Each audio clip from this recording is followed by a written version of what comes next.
কেমন আছে সবাই? সবাই তো চেনো, আমি মনিকা।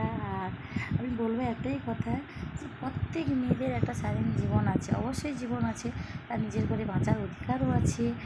কেন সে বাঁচতে পারে না? আমার নিজের মতো করে নিজে যেটা করতে চায়, তার প্রত্যেক মেয়ে হোক ছেলে হোক, নিজের পার্সোনাল বলে কোনো একটা জিনিস আছে, নিজেরও একটা জীবন আছে, নিজের ঘর দর, মানে যেমন ঘর বাড়ি আমার নিজের, আমি নিজে বলতে পারছি এটা আমার বাড়ি, আমার জায়গা, এটা আমার। এটা কেন মেয়েরা বলতে পারবে না? অবশ্যই বলতে পারে, তাই না? তাই বলবো, এইসব কিছু, সব কিছু যেটা করতে চাও, যেই জিনিসটা নিজের ঘরে বাঁচতে চাও, নিজের মতো বাঁচো।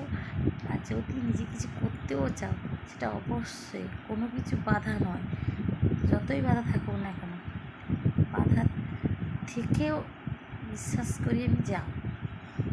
আর একটা কথা কি, আমি জানি অনেকে স্বামীরা সাপোর্ট করে, অনেকে স্বামীরা আবার সাপোর্ট করে না।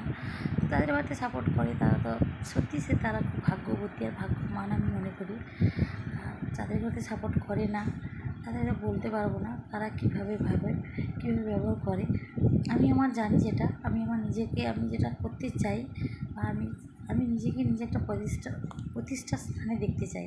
তাই আমি আমার নিজেকে, আমি আগে মনে করি আমি আমার নিজেকে আগে ভালোবাসতে শিখি, তারপর সব কিছু।